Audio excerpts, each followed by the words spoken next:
The season's over, it's officially been a success, and now it's go time. You ain't so tough with that bad boy tuck. I'ma get it how I'm living, I'ma walk the walk. Outline my lines, I rap through thought. Yes, people, what's going on? Welcome back to Football Therapy with me, your host, Jan. I do hope you're doing well. I really do hope that. And just like the previous, 6+ years on the channel, we are covering Chelsea, and it's going to be better than ever. Of course, it's a new dawn. We've been in the trenches in the last few years. Club sanctioned, ownership switched, top to bottom changes from not just ownership, hierarchy, management, playing staff. And it's been really tough. But the season is a success. We finished in the top 4, qualified for the Champions League with a few points to spare, actually. And we've won a major trophy, the first one in a little while. And yes, while it may only be the Conference League, it's the one to complete the set, and that's the positive headlines Chelsea fans are enjoying this morning. The only team to win every European trophy. It feels good going into the Club World Cup to earn even more of that money. And yeah, it's been a success for Maresca, but now we need to build on that. We need to keep winning and winning trophies. Like I said, it will be, the Conference League will hopefully be almost like a gateway drug for better trophies. As good as like the likes of Arsenal have been the last half decade, they haven't won a trophy. The youngest Premier League team in history in Chelsea have, and they've got their futures ahead of them. But we need a sprinkling of additional help, and we're going to speak about the transfers today. I'm going to speak about money generated, a little bit on Estevao. Mudryk, of course, got his medal. And Record, the Portuguese publication, is speaking about Gyökeres, the, of course, Swedish striker, plays for Sporting, who many of you guys would really want at Chelsea. I've had maybe some reservations in terms of I'd prefer maybe an Osimhen personally, but the guy scores a lot of goals, and of course the reports are suggesting that Chelsea are looking to buy 2 strikers, and they want one before the Club World Cup. So there's so much to get into, guys. As always, thank you so much for your support. There is daily videos here over on Football Therapy. So if you are interested in the latest news being brought to you and presented by me, consider subscribing. You're all welcome here. Many of you return and you watch my content, but you're not subscribed yet. How about we change that? Hit the subscribe button and the bell notifications icon. And as always, it does help us content creators when you like the video. Alright, let's start off a little bit with some money. Chelsea earned 22 million euros from winning the Conference League. It wasn't a money earning exercise, the Conference League. It was practice of a tournament and winning and seeing how the players play together, and Maresca learning about his players, the sporting directors learning about their players, raising the value of certain players that would eventually sell. So it's not about the 22 million prize money, but of course, that in isolation is welcome.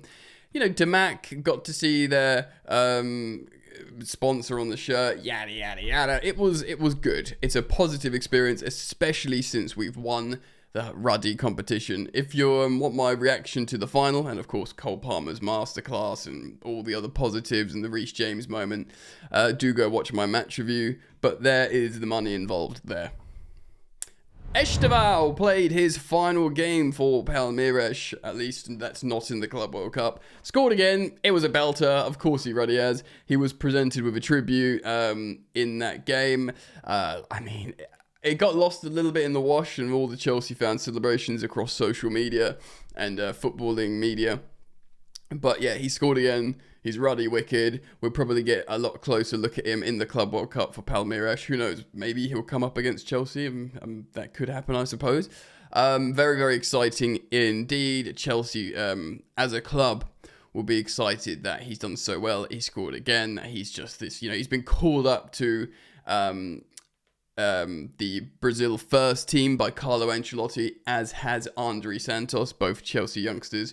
But of course, it's such an honour for Estevao, only last month turning 18 years old. He is a kid, but he's been shredding up, and yeah, his quality is recognised by Carlo Ancelotti, who's like, yeah, we need him in the Brazil first team.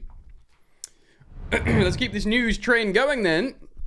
Mykhailo Mudryk wasn't allowed to, I guess, join in the celebrations. I'm assuming something to do with his ban, with his footballing ban. Of course, he's not allowed to do anything affiliated with Chelsea, and I guess that's in the dugout, be on the pitch, which is kind of sad. But he did get his medal, and he was pictured in like nightclubs afterwards with the Chelsea players celebrating, because he played a lot in this competition. He scored goals. He was a really effective player right up before his provisional doping ban.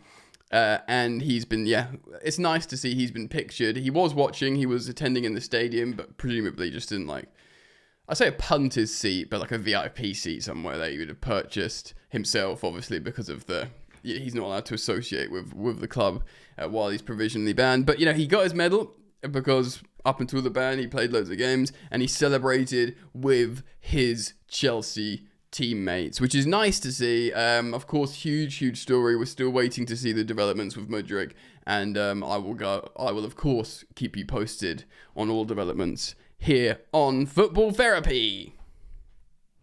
Now, striker. Yes, it was good to see Jackson score, even though Cole Palmer was kind of forcing him by kicking the ball onto his chest. I'm being a little bit churlish there. It was still a good move by Nico. I've been very consistent on Nico Jackson. I think he's a really good player. I'm pleased we've got him. And I don't want him to go anywhere, but I do want another striker to start for Chelsea right now, and that can help Nicholas Jackson elevate his own game, his form. It's kind of recognised that we want 3 strikers apparently, and I've said it before, Chelsea, historically, good Chelsea teams have had 3 centre forwards. I think there was a time when one of our good teams with 4 of them. So yeah, it's happened, and I'm talking about high profile names. So Jackson, maybe a Delap, because there's obviously a lot of talk and developments there. He'll probably want playing assurances, but there's been recent reports suggesting that he would prefer Chelsea over Manchester United, and you'd have to say, shock, horror, although original reports suggested he wanted to go back up to Manchester, which I'd kind of understand, but this was before their cup final loss, so we know they're not in the Champions League, or indeed any form of Europe now, and they lost a really funny friendly in like Malaysia yesterday as well, which was, top banter. They're taking their disaster class on tour around the world, which is really funny. So maybe a Delap. Of course, before we get into this Victor Gyökeres story, I think it is Gyökeres. Like there's this kind of silent G in there. Feel free to correct me if I'm wrong. I'm sure I'll hear it enough eventually to get it right, but I don't think it's Gyökeres.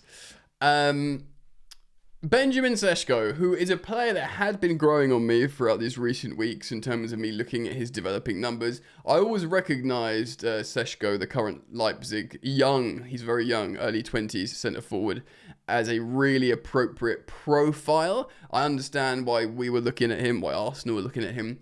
Similarly, while we were sort of looking at John Duran, while we were looking at Samu Amoradion, these proper centre-forward, strong, dominant aerial can score really like low-value XG goals as well, even if they're not prolific scorers. I kind of understood it. Although the reports are suggesting that they want like 95, 97 million pounds for Sesko, and I must say, no. I thought £60 million player, in a world where we were speaking about Delap for 30 million quid, who I think as an England fan genuinely is the heir to Harry Kane at the moment in terms of what he could be, which is great, great value for Liam Delap with his relegation clause. Hugo Ekitike, there's talk of £87 million, who's more of a prolific scorer than Benjamin Sesko, and of course they're both playing in the Bundesliga. There is of course the difference stylistically, like there's more of a physicality to Sesko, which people might think would lend itself to the Premier League a bit better, but I would probably prefer Hugo Ekitike just in terms of style, like maybe a bit closer to Jackson if Maresca truly does like that style of number 9 to get the best out of Cole Palmer, etc, etc. But yeah, I said on recent videos, with Hugo Ekitike, it would have to be 86, which includes add-ons, similar to Mudryk. Like we pay about 60 million up front, and then if he does really well, if he scores loads of goals, if we win titles, then you can have your 86, and it would prove to be value because he's so young, and you've got this wicked striker for a long, long time. Sesko, if they just want 97 million quid in a few installments flat, no thank you. So let's talk about Victor Gyökeres. Now, this is coming from Record, this publication. It's really worth mentioning as well that this is a consideration. Multiple, journalists that would have been briefed, like your Ben Jacobs, your Nazar Kinsellers of BBC and other people, said that Chelsea have been looking at Gyökeres. It's never gone away. It's never gone away. I'm going to cite The Sun, who are citing Record because it's I pay for a lot of news outlets so I can share information with you guys. I'm not going to start paying for like European ones in different languages, I'm afraid. We'll look at Gyökeres' X value in just a moment, by the way, guys, so keep it locked.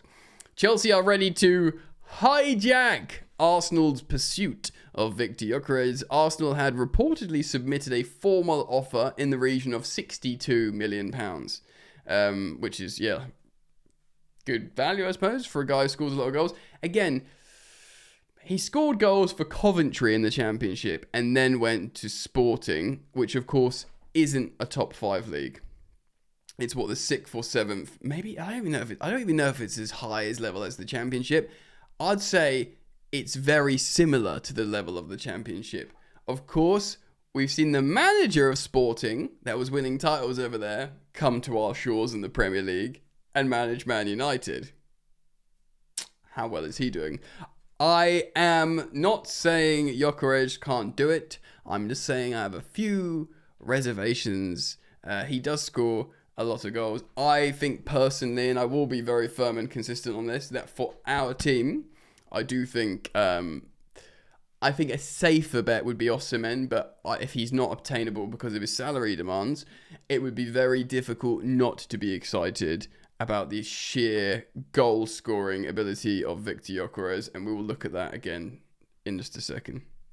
However, a fresh report from Portuguese news outlet Record has claimed London rivals Chelsea have entered the race to land the Swede. Worth mentioning as well, Arsenal and Chelsea, who's had the better season? Well, they've both qualified for top 4, and one of them has won a trophy. Chelsea have had a better season. The Blues are said to have submitted a formal inquiry about buying the striker. This has come hours after we won the Conference League. So yeah, it was told we'd move quickly when the final was done, when the season was done. Right, we've won the final, we've lifted the trophy, we've scored 4 goals, everyone's happy. Let's get to work, baby. And they've obviously started picking up the phone and cracking them. So Gyökeres, he's 26 years old.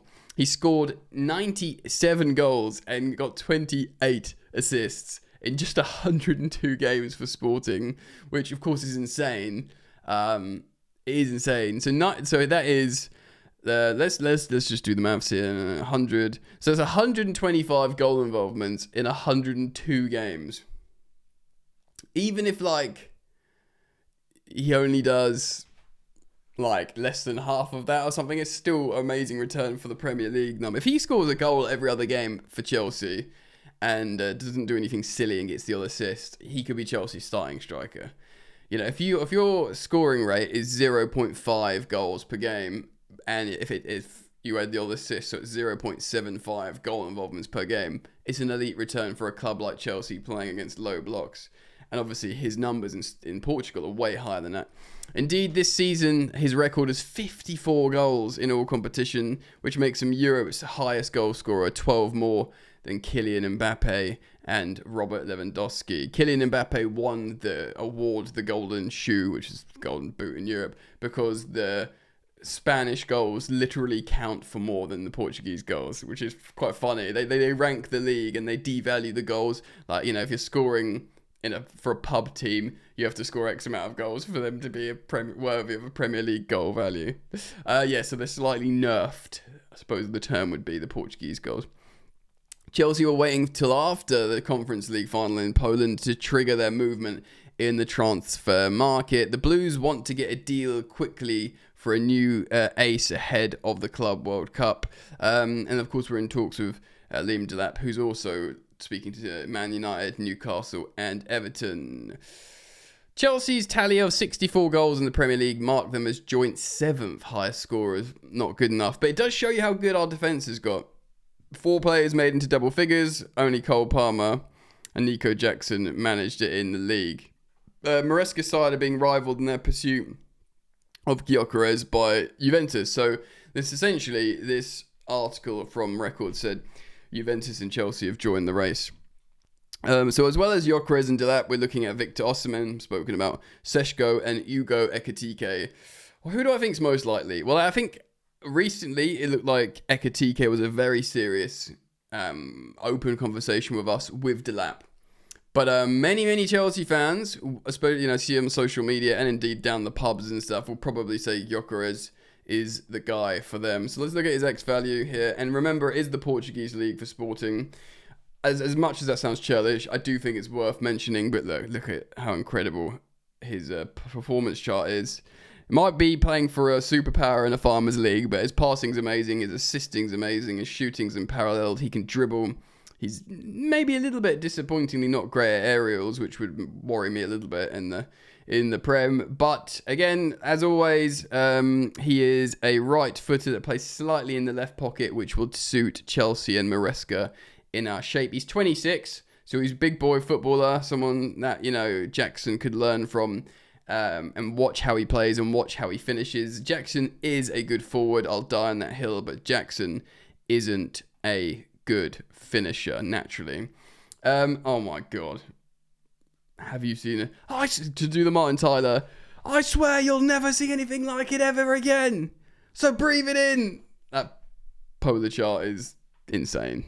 That's insane. Again, what would you do in the Prem? That's the thing. These expected goals per 90, XG 0.99. No one's better. Non-penalty XG. Literally no one is better than him in Europe.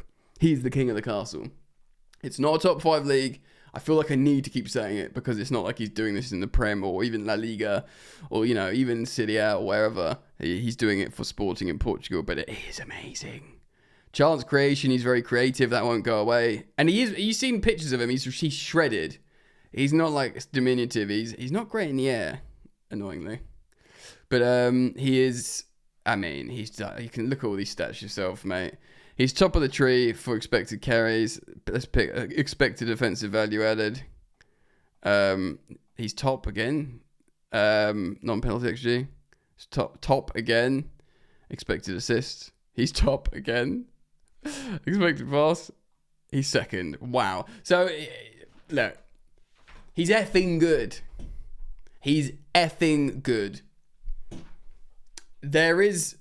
No matter what your reservations are about the different leagues, of which I do, of course, like I've shown, have a few concerns. And you could be like, well, Osimhen's playing in Turkey.